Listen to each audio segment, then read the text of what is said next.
Setelah 3 bulan tutup akibat pandemi COVID-19, sejumlah daerah mulai membuka kembali objek wisata. Nah, pembukaan ini sejalan dengan kebijakan di berbagai negara di dunia yang juga mulai membuka pariwisatanya untuk menggerakkan ekonomi. Lantas seperti apa kebijakan yang digodok pemerintah agar sektor pariwisata dapat melaju di tengah pandemi? Selengkapnya kami paparkan dalam Geliat Pariwisata Indonesia pasca COVID-19. Ya, pertama memang pariwisata ini menjadi sektor yang paling terpukul atas pandemi COVID-19. Padahal sektor pariwisata adalah salah satu sektor penyumbang terbesar terhadap PDB Indonesia. Nah, tercatat kontribusi sektor pariwisata terhadap PDB pada 2019 aja ini mencatatkan prestasi sebanyak 4,80%. Dengan nilai devisa dari sektor ini hampir mencapai 20 miliar dolar Amerika Serikat atau setara dengan 280 triliun rupiah. Namun, sejak merebaknya pandemi COVID-19 diikuti dengan kebijakan PSBB, BPS menyebut jumlah kunjungan Wisman pada April 2020 saja ini sudah anjlok 87,44% secara tahunan atau hanya 160.000 orang saja. Padahal biasanya kunjungan Wisman dari bulan ke bulan ini bisa mencapai juta-jutaan orang. Nah, tentunya COVID-19 ini berdampak pada kerugian yang luar biasa. Bagaimana tidak, Kementerian Pariwisata dan Ekonomi Kreatif ini bahkan memprediksi perkiraan jumlah Wisman yang dapat tercapai di sepanjang tahun 2020 hanya sekitar 5 juta saja. Yang artinya berkurang lebih dari 60%. Atau dibandingkan dengan tahun lalu yang mencapai dengan 16,11 juta orang. Nah, tidak hanya itu, memang anjloknya kunjungan Wisman pun ini turut mengancam cadangan devisa dari pariwisata yang bisa menguap 50%. Nah, Kemenpar menyebut estimasi devisa yang mungkin hanya bisa didapatkan cuma sekitar 140 triliun saja untuk tahun ini. Jadi sehingga tak bisa dipungkiri pariwisata memang adalah salah satu penolong devisa dan rupiah kita. Nah, pada masa PSBB saat ini beberapa objek wisata pun perlahan mulai bangkit satu persatu. Di ibu kota Jakarta misalnya, per tanggal 20 Juni ini beberapa tempat wisata akan dibuka termasuk taman rekreasi indoor maupun outdoor seperti Ancol. Kemudian kebun binatang dan pusat perbelanjaan ini juga akan mulai beroperasi sejak kemarin tanggal 15 Juni 2020. Meski begitu pembukaan ini tetap wajib mengikuti kebijakan pemerintah yang hanya memperbolehkan kapasitas pengunjung maksimal 50% dari biasanya. Selain ibu kota Jakarta, dari provinsi terdekat kita yaitu di Jawa Barat, contohnya kota Bandung, ini juga mulai membuka kembali aktivitas wisata dengan jumlah pengunjung yang lebih dibatasi, yaitu hanya 30%.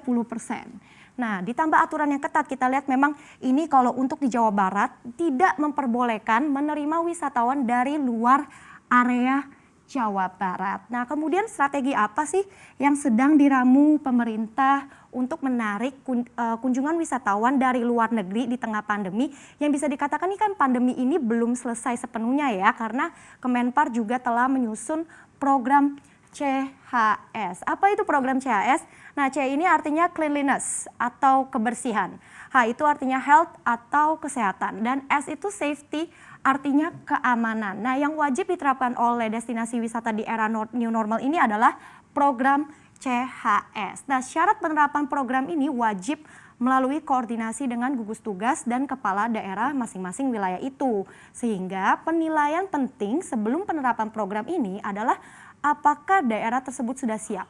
Siap dalam artian adalah apakah tingkat potensi penularan di daerah wisata itu sudah benar-benar melandai. Nah, lebih lanjut, keberlangsungan program ini juga perlu sekali dukungan dari pelaku industri.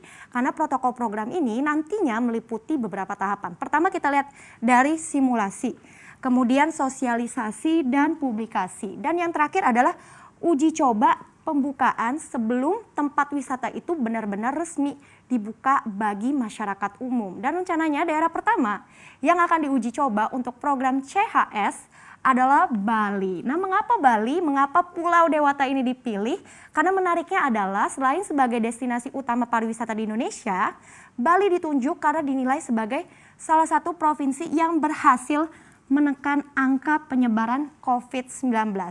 angka positif COVID-19 di Bali di bawah 1.000 pasien, jauh lebih rendah dibandingkan dengan daerah lainnya.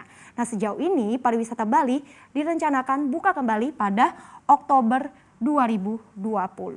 Nah, selanjutnya meski memang ya dibukanya kembali sektor pariwisata ini memberi angin segar begitu untuk pelaku industri dan juga untuk masyarakat, bukan berarti tidak ada tantangannya karena Presiden Joko Widodo saja ini mengaku ada resiko besar jika pariwisata dibuka kembali di tengah pandemi.